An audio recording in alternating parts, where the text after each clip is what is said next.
Thank you for coming, and let's go ahead and get started. Now that we've got most people on, we want to kind of respect your time today.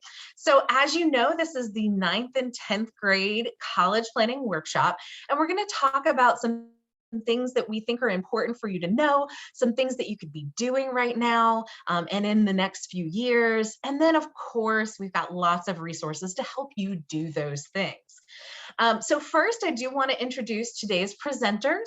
My name is Devin McCarthy James. I am the Western 828 regional representative for the College Foundation of North Carolina, or CFNC. And I'm joined today by two other regional representatives. Soretta Broadway is from our 919 area code, and she handles all that in middle of the state area, and she is a wonderful, wonderful resource. She is our senior member of our department, and it just knows so much about college and career planning.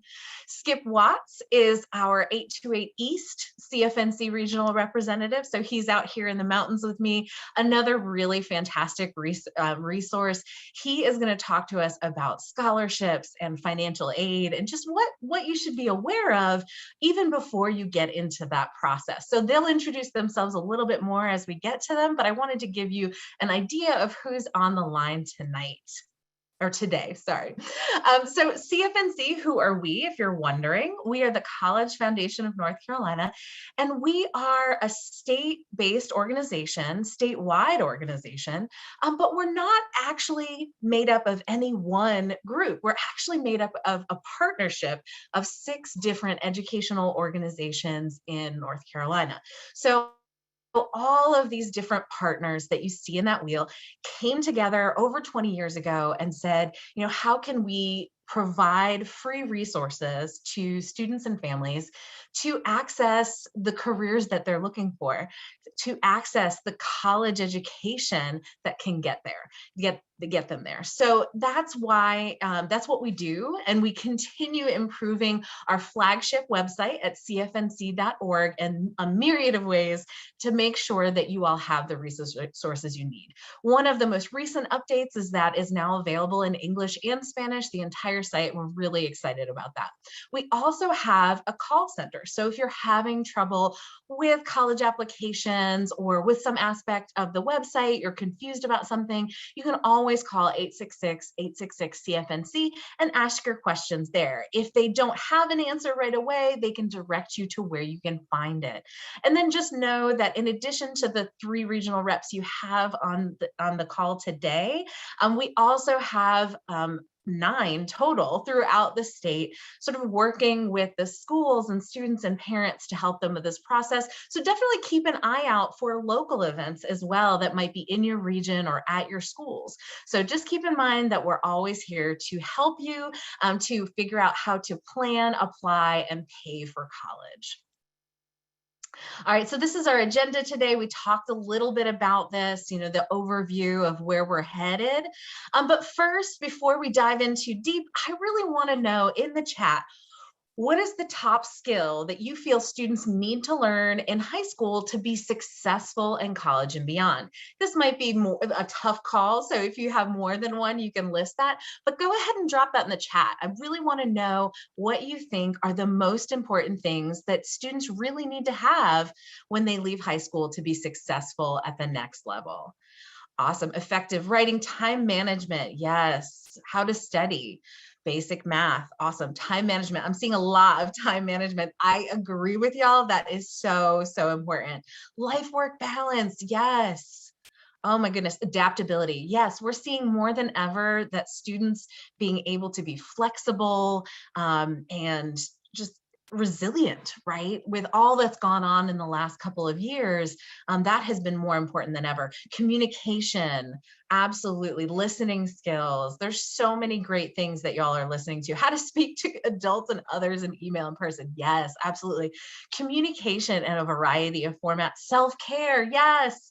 You guys have a lot of great ideas. And I think these are all super, super important. Thank you so much for dropping those in the chat because it sounds like you are right on the same page with me, right? So when we talk to employers, we find that they are looking for the soft skills, right? The content knowledge you can generally gain, but it's much harder to develop the skills,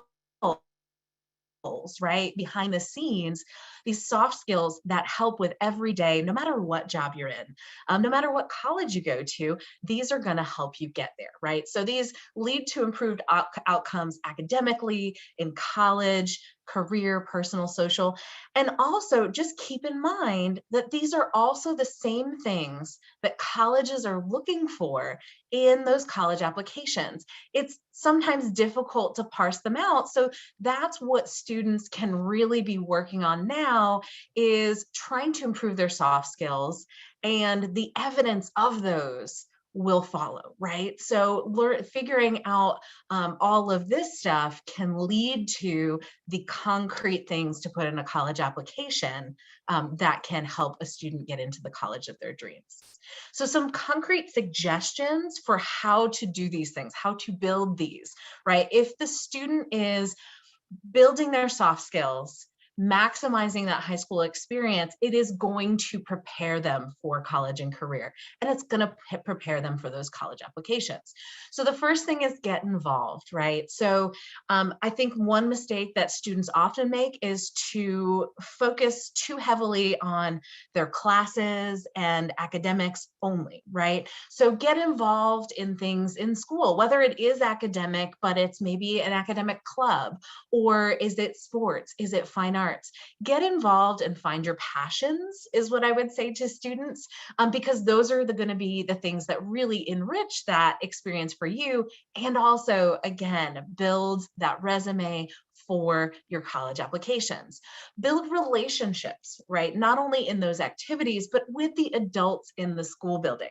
So your school counselor, your teachers, those people can be wonderful mentors for you. And if you relate to those folks, make that effort to connect with them and ask them to be sort of in a mentoring role to you, and bounce questions and ideas and have those conversations with them.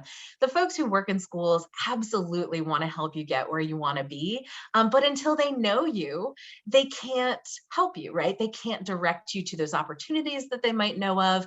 And in building those relationships, you might lead to a wonderful recommendation letter as well. Also reflect on your strengths. Really figure out, what you're passionate about, what you're good at, and figure out also what goals you need to set for yourself. So maybe there's something that you want to be a little bit better at, right? Or that you need to improve upon. Set those goals and really write them down, right? Make it concrete. We can all say things out loud that I really would like to be better at, I don't know, singing.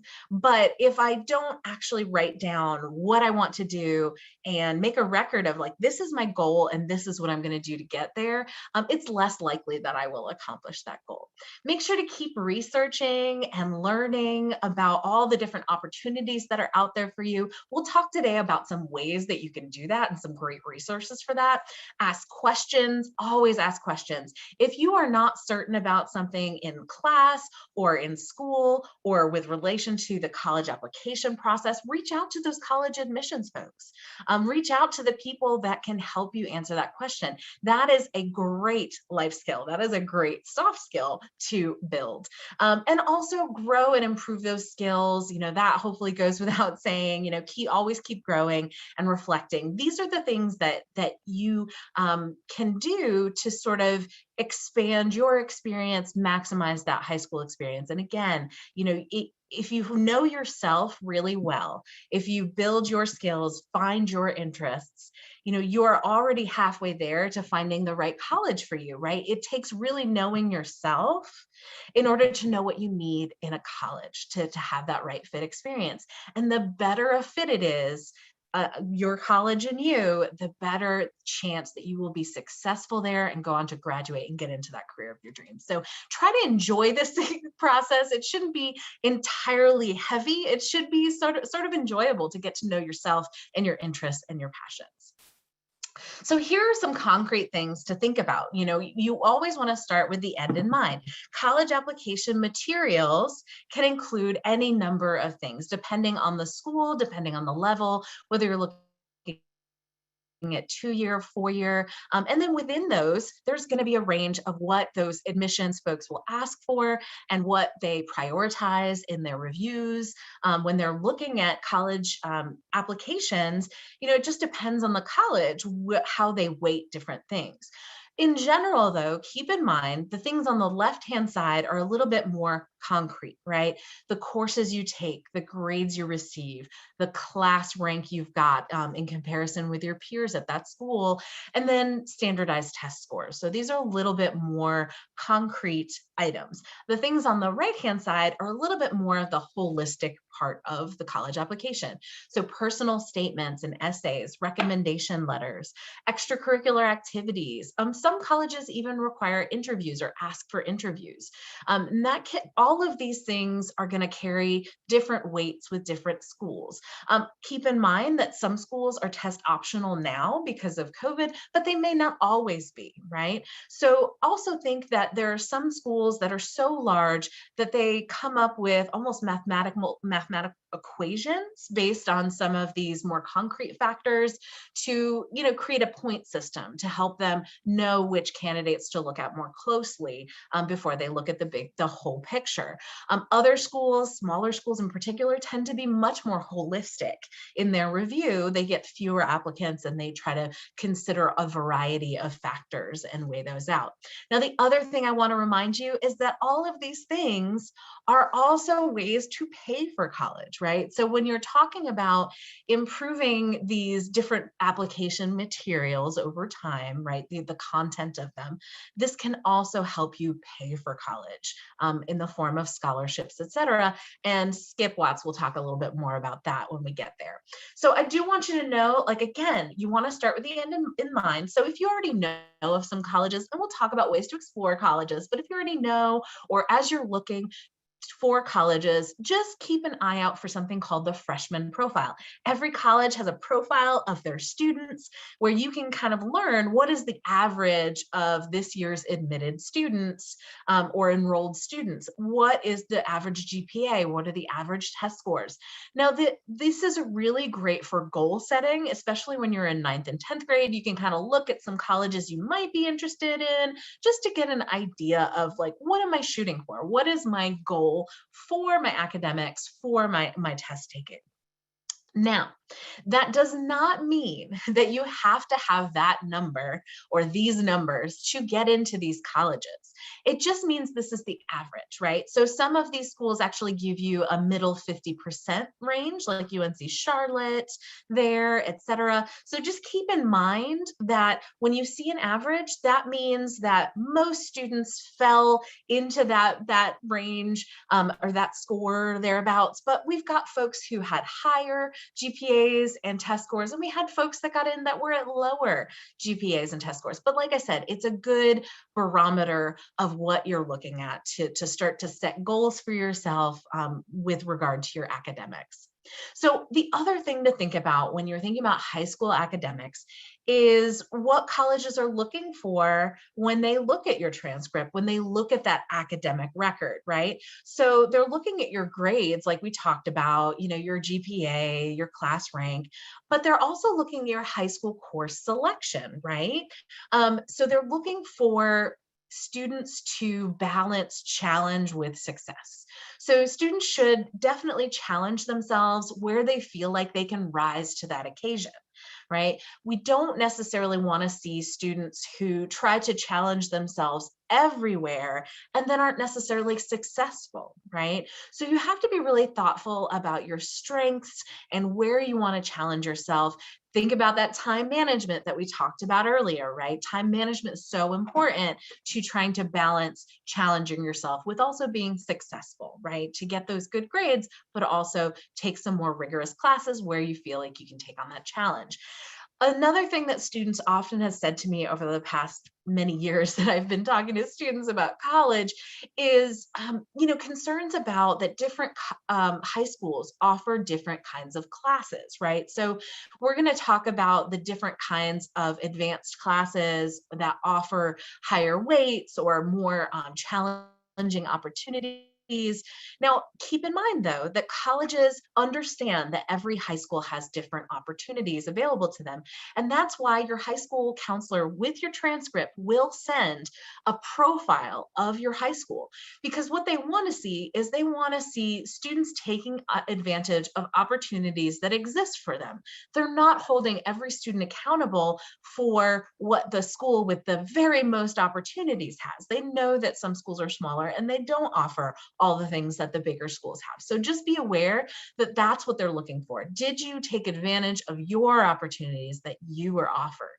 And then make sure to plan backwards with prerequisites, right? So if you are looking at, if you've got a student that is really excels at STEM field things, and you know that this student really wants to go into STEM after high school, what particular area, just in theory, they want to go into one of those fields, right? So you want to look at what are the highest level classes that they might want to take in high school and then plan backwards, right? So you only have so much time in high school, and sometimes these classes, these advanced classes, have prerequisites. So you definitely want to look at your course catalog with your school and figure out to plan backwards to some of the classes that the student might want to take by the end of high school. Now, the different kinds of classes you can challenge yourself with in high school. There's, of course, standard classes. And then, if the student feels like, okay, you know what, I got an A in this standard class, I can move up to honors, right? They can challenge themselves more of the honors class. If they are taking honors classes, but they feel like they're doing well in those and they can use even a little bit more challenge, maybe they move up to advanced placement or IB if you're in an IB school, international baccalaureate. So those are some ways that students can kind of challenge themselves with some advanced classes.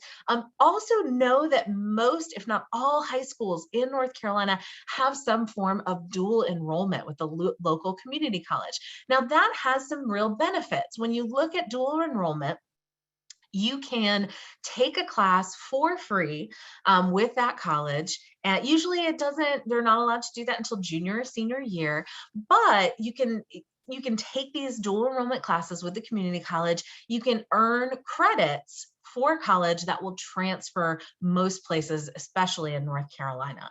So that can be a really good opportunity. Now, advanced placement, you can also receive credits, but it's going to depend on the test, right? You have to take an AP test in order to do well enough to possibly get credits, and not all colleges accept those, and some that do, they're going to vary in what score they require. So it's a little bit more difficult to get those credits with advanced placement for some reasons. Now, that being said, it is a standardized national curriculum, so that's something to think about as well, because AP is very well recognized. If your student is looking to go somewhere else in the country, that can be a very good credential to have as well. Also consider electives. Please have students balance their schedule with some electives for a variety of reasons. It can be fun and break up their day. I've worked with students who were insistent on finding ways to build the arts into their schedule every semester, band or fine arts, things like that. But there's also some really great opportunities in CTE, right? The career and technical education that can really help students explore the different career options that await them after high school and after college. Also, they can lead to CTE internships, which can be really great opportunity to earn credit and get experience while you're still in high school in some career field. So I do recommend that students and parents review the transcript at least once a year. It is a legal document. It will end up going to your colleges. So you just really want to make sure everything looks accurate and that you understand what's on there. So you're going to look for your GPA, your grade point average. And when you look at that, you're going to see that there's actually two numbers. There's going to be an unweighted which is out of 4 maximum. And then there's also going to be a weighted GPA. Now, the weighted GPA is going to give you a little extra boost in points depending on some of the rigor that you may have taken. And so we talked about honors, AP, IB, dual enrollment. So those things can boost someone's GPA even above 4.0. So keep that in mind. When colleges list their averages for admission for GPA, most of them are listed weighted, but some use unweighted. So just make sure to pay attention to what they're looking for. Also look at your class rank and just understand that colleges see your first 3 years of high school. So oftentimes I talk to students that are like, 11th grade is super important. It is, but so is 9th grade, so is 10th grade. And if you are at the place where maybe you've had some missteps, early in your high school career, either due to COVID or just, life, there is an opportunity for growth. So the time to start is now so that colleges can see, oh, well, they had a misstep, but guess what? They figured it out. They figured out how to overcome that to be successful academically, and they have a great amount of potential for college.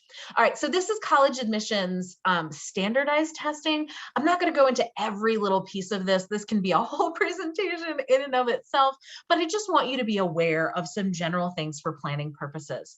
One, SAT and ACT are virtually the same in terms of their purpose, their uses, but they do have different timing, different scoring, and slightly different content. So just be aware of that and do your research. If you want to look and see, there's actually quizzes online where you can see which would be better for me, that sort of thing. In general, people talk about the SAT as a marathon versus the ACT as a sprint, meaning you have fewer questions on the SAT, but they're more involved individual questions. And the ACT has more questions that you go more quickly through. So that's also something to note. Now, there are waivers, so never let the cost of taking a test, impact you from taking that. So talk to your school counselor if that's something that you need a waiver for, and also make sure to plan ahead. It's not offered every month. They're offered on different schedules, and even where it is offered that month, it may not be offered at your local school. So definitely get on those websites, College Board and ACT.org, to make a plan. Also, check out your high school's website because there will be some free testing. So there's a free pre-ACT for all North Carolina students. There's also a free ACT for all North Carolina students. So definitely look at that schedule and take advantage of those tests.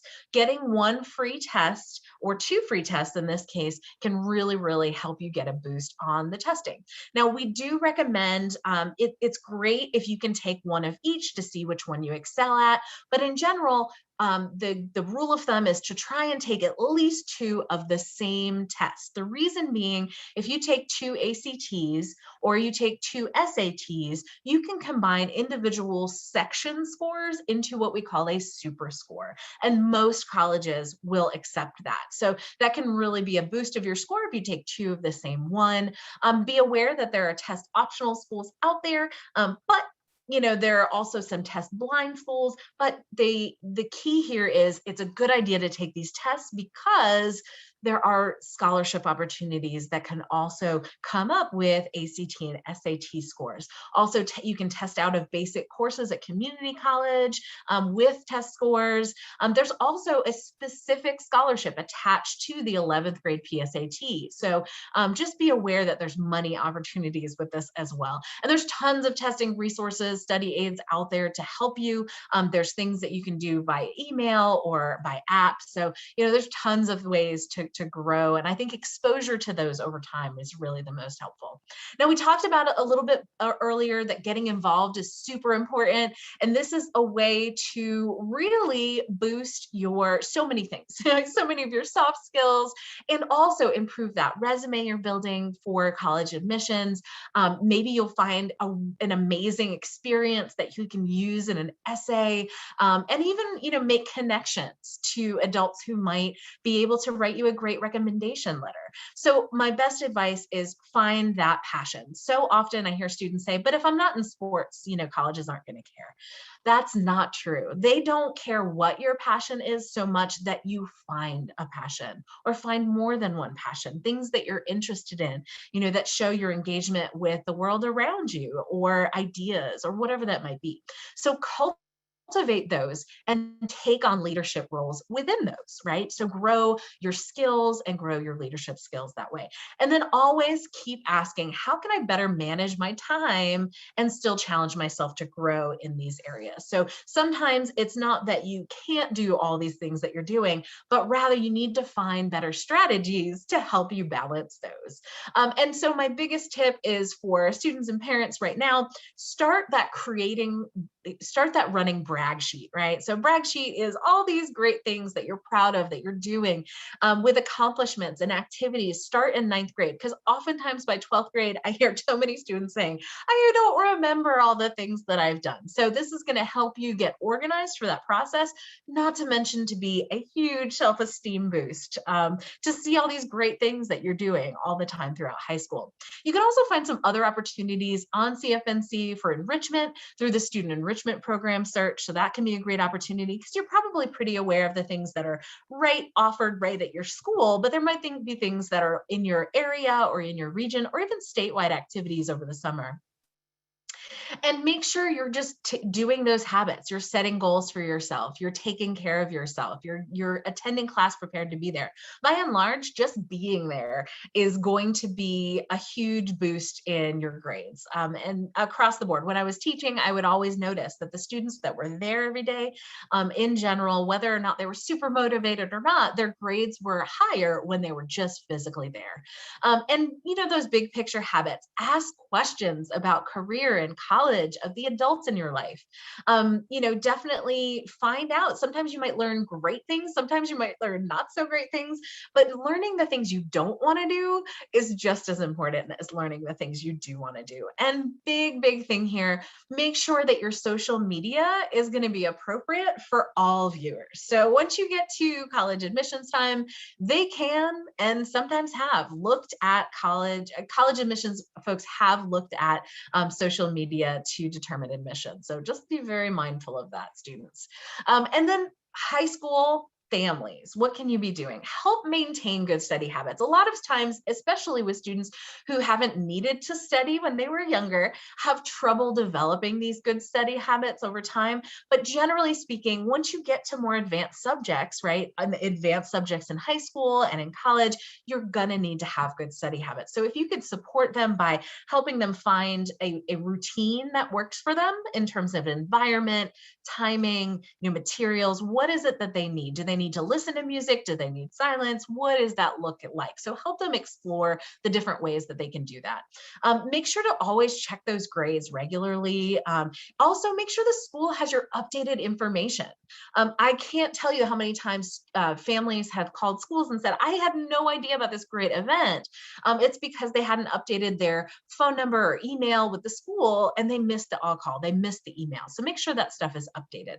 And also, this is one that it's hard to explain, but I really think it's important to not just support your students when they need help in a general sense, which I know you all are doing, but also be the bad guy if needed.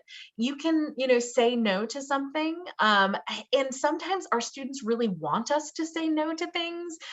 But they don't know how to say no themselves. For instance, if they have a big test to study for, but a bunch of friends are going out, they may not want to go out. They may want to study, but they don't know how to say no to those friends. So if you can, that is a really concrete way you can support your students and come up with a system to know when your student wants you to say no. And just, of course, all those conversations about, the college and career journey to keep having those conversations.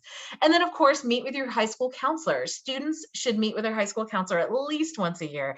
And of course, parents are always welcome to make appointments as well. I think it's really useful when you have a student in a meeting and a parent in the meeting, so you can all be talking about the goals and the things that you're talking about at home. Come prepared to that meeting. You're going to have course registration usually starts for the next year in even as early as January, February, usually right after the first semester ends. So start thinking about making that meeting so that you can talk about those courses that are offered at your schools. All right, I've given you a bunch of information to think about for now. Next, I'm going to pass over the baton to Soretta Broadway, who's going to talk to you more about all the really great college and career planning resources and tips. But before we dive in too much on that, I want to ask you a quick question about, sorry, I'm finding the poll, ask you all a quick question about what you have, experience that you have with, sorry about that, I'm having poll problems. What experience you have with CFNC. It doesn't look like our poll is going to work. So if you could put in the chat, just drop in the chat real quick. Do you have a CFNC account, or does your student have a CFNC account, and have they used our career assessments yet?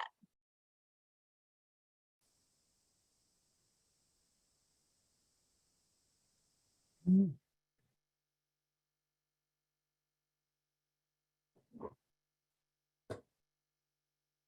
All right, Ms. Soretta, it looks like you got a lot to work with. A lot of folks don't have the account yet. Some do, but a lot of folks haven't used those career assessments or a college search. So take it away. Thank you so much, Ms. Devin McCarthy James.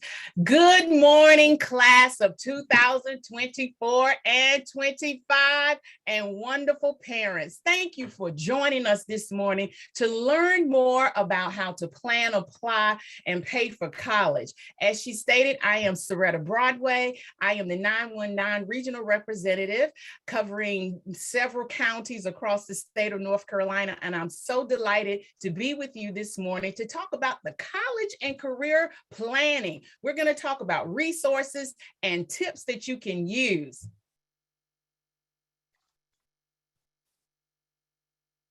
So let's talk about planning for your future. I am so disappointed to see that chat. I saw a lot of no's. No, I don't have a CFNC account. Well, we hope that after today, you will not be able to say that again. We want every student to create a CFNC account name and password. We want you to create that username and password, however you want to refer to it. But we want you to have that so that you will be able to have total access to everything on our free resource pages. We want you to be able to have free access to create your dashboard, which you're probably saying, what in the world is a dashboard? For those of you who look my age, you probably say, I know what a dashboard is, but that's not the one I'm referring to right now. But you're going to have a portfolio and a profile of yourself, which I will share with you in just a few moments. For instance, we have this page that we refer to as our high school planning timeline. As you can see, it starts with 8th grade, but we have decided to check freshmen because we're referring to a 9th grader in high school, or you could be, of course, a sophomore in high school.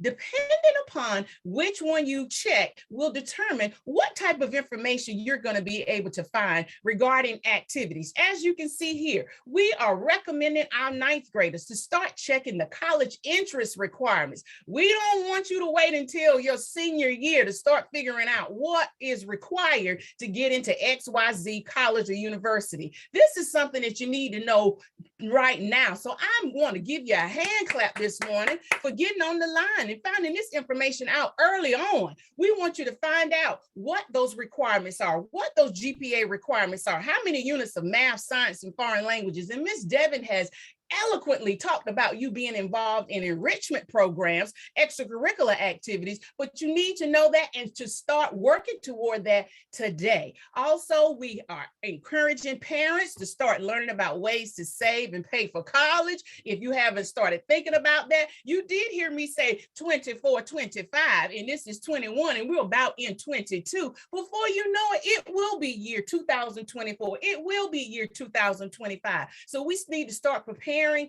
and deciding on how we're going to go about paying for this. But my colleague, Mr. Skip, is going to tell you about some ways to do that, of course. And then this is another section here that Ms. Devin talked about as far as the enrichment program. She already shared that with you, but that third item on that previous slide talked about summer enrichment programs. Now, let's talk about careers. Many of you may have already thought about what career you want to pursue, but at the same time, many of you may not have a clue as to what career you want to pursue. Well, we have some tools, as you can see on the left-hand side of the screen, where it says learn about yourself, browse career categories, reality check, know before you go, North Carolina jobs, planning resources, plan your future, contact us. We have a plethora, we have a boatload of resources to help you with planning for your career. So let's talk about some assessments that we have on CFNC's website. We have a tool, as I said before, learn about yourself. You may say, Ms. Broadway, I know about myself, but do you know what career best suits your personality? You may have many different talents that you haven't even tapped in yet. I'm confident in that. So we have created what we refer to as self-assessment tools, as you can see in the middle of the page. Some they're listed as interest profiler, career cluster survey, basic skills survey, transferable skills checklist, so forth and so on. And I want to note to you here where it says duration. It doesn't take you a great deal of time to go through the assessment, but guess what the key to this assessment is? So glad you asked once again. You must have a CFNC username and password in order to access our assessments. On the left-hand side, it talks about the time frame, 30 minutes or less, just depends upon the person. You'll be able to find out your interests, what type of career suits you, how do your skills match up with the specific types of careers, and match your values with potential careers. You'll be able to find out about career cluster of jobs that you can go into based upon the career that you major in. Okay. Parents, we want you to sit down like you're sitting down with them this morning. For those of you who have them at home, walk through that career assessment with them so that you can help them maybe better answer the questions, or maybe they might get to something that they have a question about and you can explain it to them. I do want to let you know this is not lengthy. It's a multiple choice question, and we've made the questions very short. We don't want to make it so like a drudgery to go through the self-assessment. So we've tried to make it as seamless as possible. Okay. Now, another great secret we want to make you aware of, CFNC is now partnering with NC Careers, okay? With your CFNC login, that username and password that I've been telling you about this morning that I want you to create, students can now browse both College Foundation of North Carolina and NC Careers with the current data from the North Carolina Department of Commerce. Isn't that great? You'll be able to log in from both sides, toggle back and forth, navigate through the website. You'll be able to use the career resources, research the most up-to-date careers, find education programs that lead to a career, and you'll be able to be connected with financial aid and scholarships all at the same time. We are excited. I don't know if you are able to tell right now, but we are very excited about this partnership. Now, you have to find your fit. Just like you go in the dressing room and you try your clothes on and you say, well, you know what, when you're shopping, you're like, this don't fit. Maybe I need a medium. Maybe I need a small. Maybe I need a large.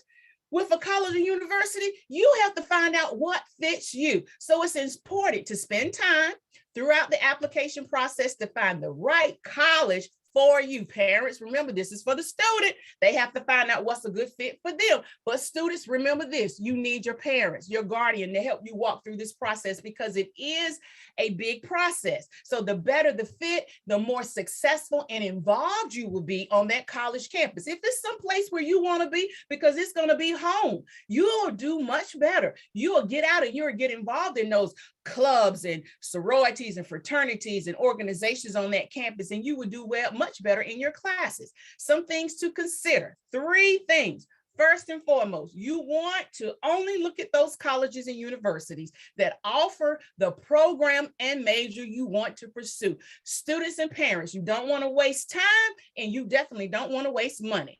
Also, the location is important. Do you want to be on a large campus where it's 20,000 plus students on that campus? That's the population. Or do you want to be in a nice, quaint college where maybe it's 10,000 or less?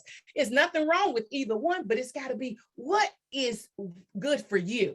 So remember those three things: major, location, and size. So what are the different types of colleges? There's so many different types of colleges. You have public colleges, you have private colleges, you have for-profit colleges, which are your proprietary schools. You have 2-year colleges, 4-year colleges, liberal arts colleges. Oh my goodness, you just have a buffet of colleges. You have community colleges, vocational, technical, and career colleges, colleges with special focuses. Again, you got a lot of homework to do between now and 2024 and 2025.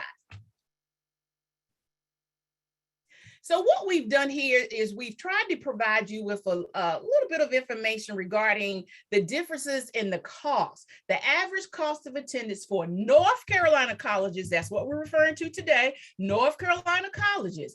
We have 16 UNC campuses here in the state of North Carolina. And the average for those UNC campuses is regarding their cost of attendance is $26,665. We have 58 North Carolina community colleges. The average is $12,882 for dependent students living at home with parents, but for our independent students, the average is around $16,287. We have 36 independent private colleges in the state of North Carolina, and the average for a student living on campus is $47,841. So again, we got some homework to do because we got to figure out which sector of school is going to be the best fit for my son or daughter. Improve college search.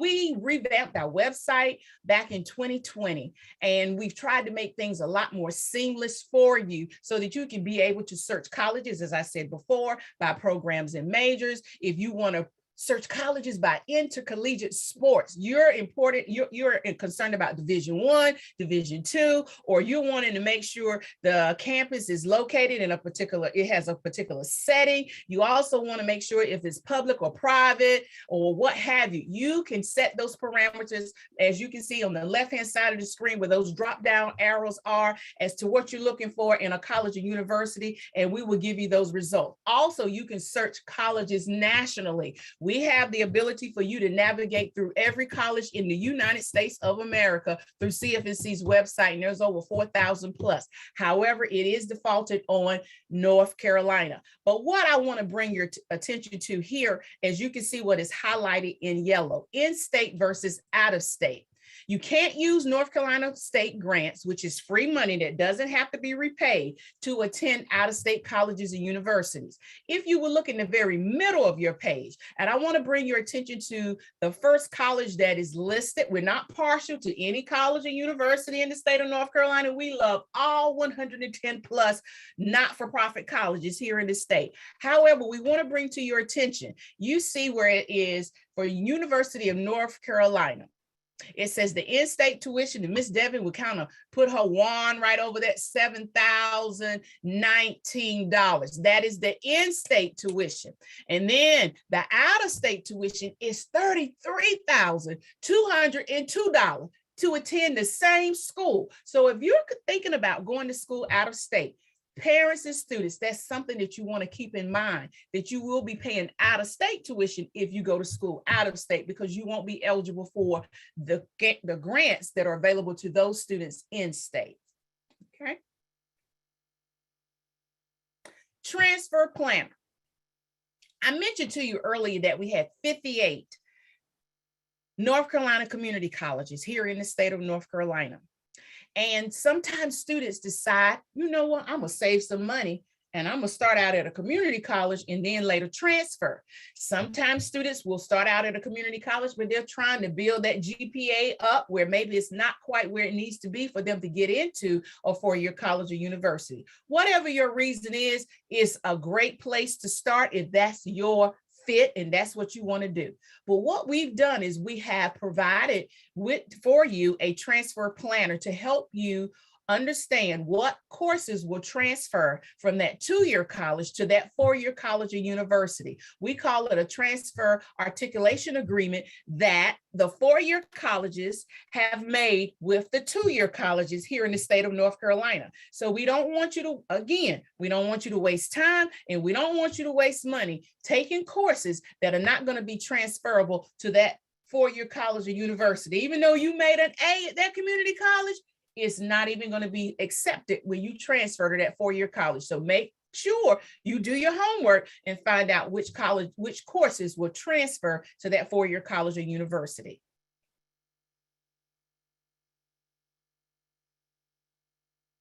Well, that concludes what I wanted to share with you this morning regarding the college and career planning. I do believe my colleague, Mr. Skip Watts, is going to now have a poll for you, and then he's going to share some information with you. Thank you so very much. You can now take it away, Skip. Thank you, Ms. Soretta. I appreciate your time, and I appreciate you.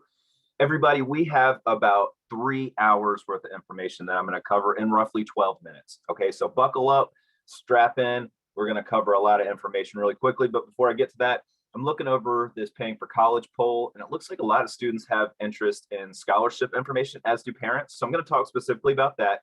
Also grants, which again are free dollars that we can utilize to pay for college. A lot of parents are planning to pay out of pocket for college. I want them to pay as little as possible. And I definitely want students to borrow as little as possible with regards to paying for college. Now, I see some attendees have a North Carolina 529 college savings plan. That's a really good proactive way of starting to save for college. Every state has a 529. The North Carolina plan is just specific to our state, and I would encourage any family thinking proactively about saving for college to explore the 529 plan for North Carolina.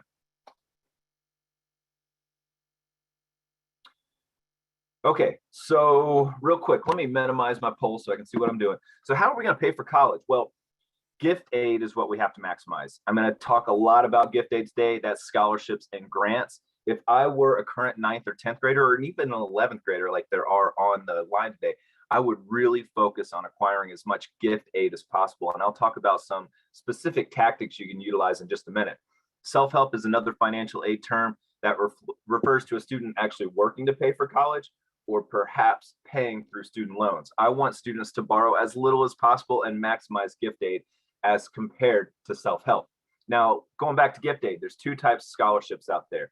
Merit-based, those are based on something special about you, a special characteristic. That could be your height, that could be your eye color, that could be your athletic performance, your academics, etc. Need-based aid is a little different. Need-based aid is designed to help everybody pay for college. A student has to complete the FAFSA, or free application for federal student aid, to potentially be eligible for need-based aid like the Pell Grant or federal direct loans, or potentially scholarships from the college itself.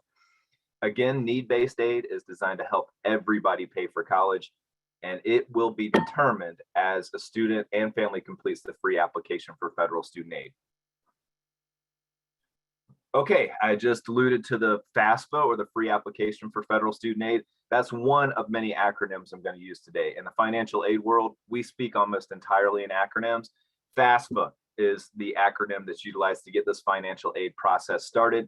We don't have to worry about the FAFSA until our senior year, preferably the first semester of our senior year. So all the 9th and 10th graders that are on the line, some of this information may change by the time you're a senior, but again, you don't start the FAFSA until your senior year, and it's best to create a FAFSA FSA ID sometime in the beginning of your senior year and complete the FAFSA shortly thereafter.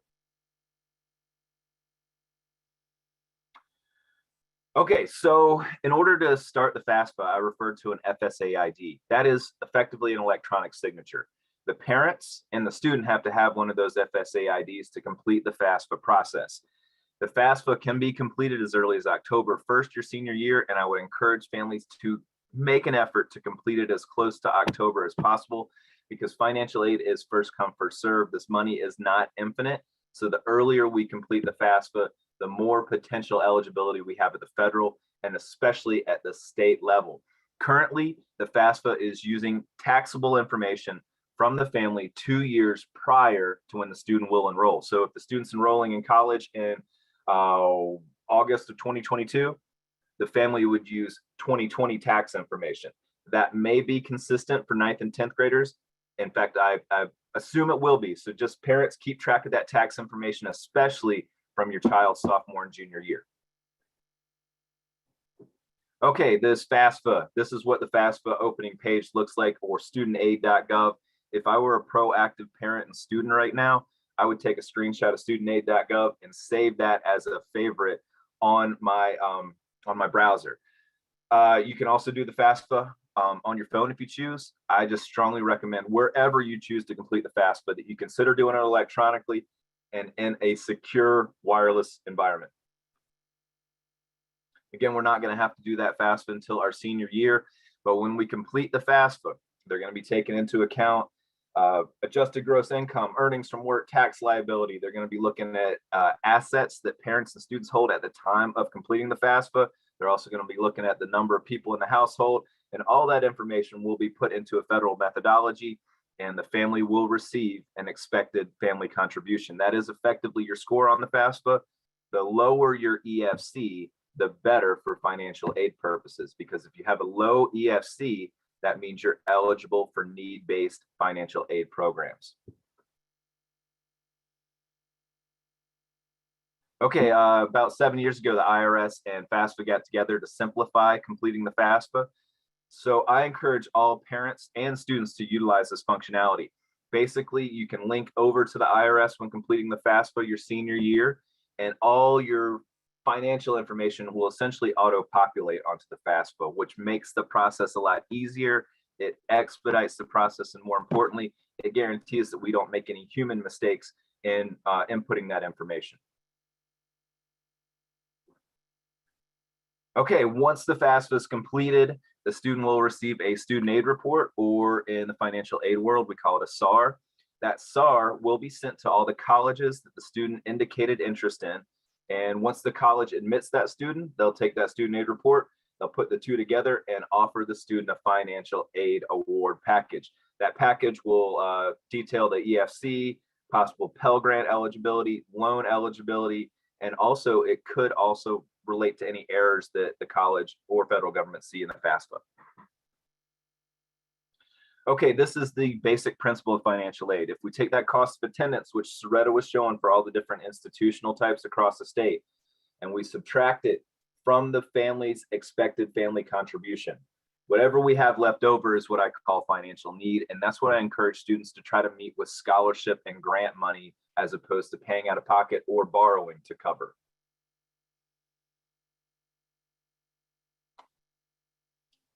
Now, with that being said, the biggest source of financial aid comes from the federal government in the form of a Pell Grant. You have to complete the FAFSA to be eligible for a Pell Grant, and the lower your EFC, the more Pell Grant eligibility you possibly have.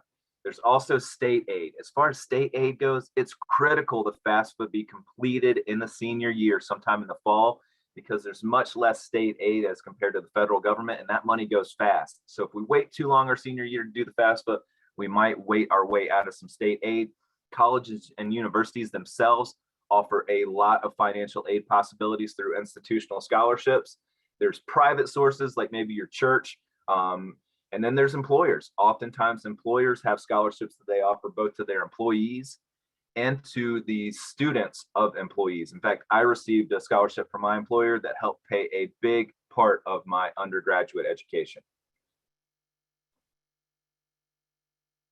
Okay, I love this slide. Thank you, Devin, for making this one for me. This is kind of the different types of financial aid and how they factor in. So ideally, I want students to attract as much scholarship money as possible, grant money as well, but we also have work study and loans. That's self-help. Again, I want students to minimize loans, and I never want them to borrow more than their first year's proposed salary after they graduate. I do, however, encourage students to consider work study opportunities. That's a possibility where students can work on their college campus. It's paid for through the federal government. Not only does the student have some skin in the game with regards to college graduation, but more importantly, they can develop a network that they can utilize after graduation to find a job.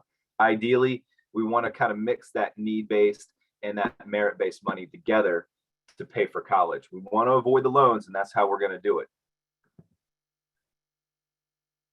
So I encourage all 9th, 10th, and 11th graders to start looking for scholarships actively right now. And in order to do so, I need you to stay organized. And in my mind, the easiest way to stay organized when you're taking in a lot of information is through a spreadsheet. I use Excel because I'm old and gray. I realize a lot of you guys probably use Microsoft Numbers. Regardless, let's set up a spreadsheet. Let's keep it in our toolbar, and let's start making a point to research scholarships as much as possible. When we find a scholarship we're potentially eligible for, I want you to simply record that name of the scholarship program in your spreadsheet, the award amount, the deadline, and whether or not there's an essay or recommendation letters required. If you can keep an active track of all the scholarships you're interested in, it'll make applying for them much easier and much simpler your senior year. So again, students in 9th and 10th grade, let's be proactive. Let's get after our scholarship research starting today. Okay, I alluded to the fact that North Carolina has a college savings plan. It's called the North Carolina 529 College Savings Plan. Most families are going to pay a portion of their students' college cost. So let's think ahead proactively about saving in advance. So if we have a 9th or a 10th grader, or even an 11th or 12th grader, it's not too late to start saving for college. Every state, again, has a 529 plan. This is simply the North Carolina version of that IRS code. We do have a 529 giveaway currently in place right now. So if you're making your first contribution to the plan, you actually get 2 entries to win $5,000 potentially. There's all other different types of giveaways that we do throughout the year. So just be aware of that. We really try to make this an interactive program. Now I'm getting towards the end of my time. I want to be cognizant of everybody's time. So I'm going to open it up quickly to questions now that we can hopefully address before we let you go. I realize we're right at our ending time, so I'm going to let Devin and Soretta take it away. And thank you for your time and attention. We look forward to answering your questions. Wonderful. Thanks, Skip. And we do have one question that is very timely about what you're talking about. Someone asked, is there a website for merit scholarships? Could you talk a little bit about just generally how students and parents find scholarships? Absolutely. Really good question. First off, our employer, CFNC, offers a scholarship search tool, which is extremely effective. So if you haven't started to utilize the scholarship search on CFNC's Pay for College, definitely take advantage of that.